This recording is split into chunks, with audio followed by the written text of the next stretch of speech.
Her, tag nogle af de her. Tag 2 af dem. Hi friends and welcome to Wives vs. World. I'm Anya. I'm Jackie. And as you know, we are Danish people living in Denmark. So today we thought it could be funny to try to make a video in Danish.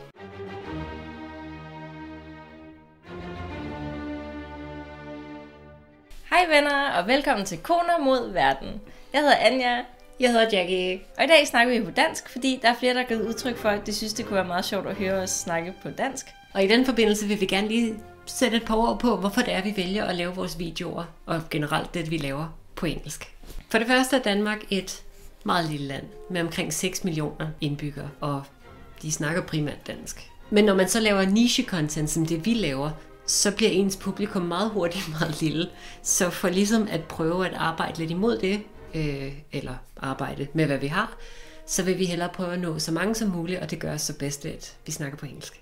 Derudover der er vi også selv vant til, at alt det media, vi forbruger, det er på engelsk, og det føles mest naturligt at være på nettet på engelsk. Præcis, det flyder ligesom bare lidt bedre.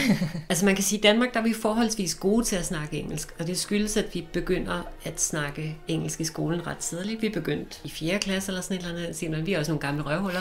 Så jeg tror, nu om dagen der begynder man fra 1. klassetrin eller et eller andet, så når man er sådan 6-7 år gammel, hvilket er rimelig vildt. Og så har man det op hele vejen gennem folkeskolen. Så præcis. Det er i hvert fald 10 års undervisning der, ikke?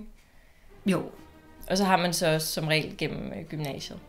Så man bliver da i hvert fald udsat for noget. At man kan også, det meste af det musik, vi hører, altså selvfølgelig, der er også danske kunstnere, bevarer sig slet ikke det, men det meste af det, der kommer ind af film, tv-serier og alt sådan noget, det foregår på engelsk og har så undertekster, hvilket måske kan være med til også at forklare, hvorfor vi ofte er ret gode til at forstå engelsk, men måske ikke altid lige så øvet i at snakke engelsk, fordi det er mere sådan en input-ting.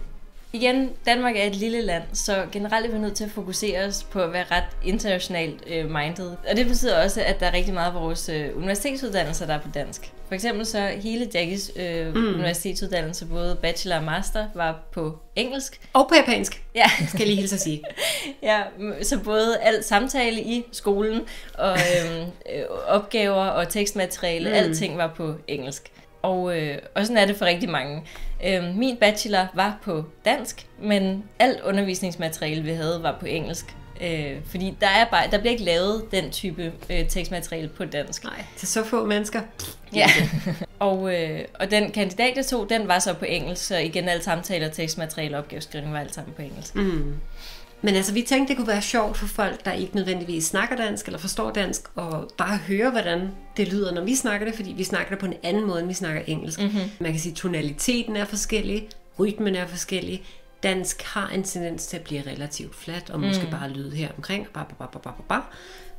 Rimelig monotont. Rimelig monotont. Og jeg tror også, at vi begge to snakker en tand dybere, når vi snakker på dansk i virkeligheden. Det tror jeg faktisk passer meget godt, ja. Det kan I sikkert også høre. Fortæl os, hvad I synes i kommentarerne. Så nu er jeg sikkert også godt træt af at høre på vores kartoffelsnak. Tak fordi I så med, og hvis I har nogen som helst spørgsmål omkring Danmark, eller det danske sprog, eller noget andet, som vi kan vende tilbage til en anden video, så er I meget velkommen til at efterlade os en kommentar. Og hvis I gerne vil se mere til os, kan I finde os på Instagram. Ja, og I er selvfølgelig altid meget velkomne til at give os en lille thumbs up, et lille like. Del den her video, hvis I har lyst til det. I behøver ikke. Men vi vil blive rigtig glade. Tak fordi I så med. Vi håber, I kunne lide det her content. Og som altid, så håber vi på at se jer næste gang. Farvel!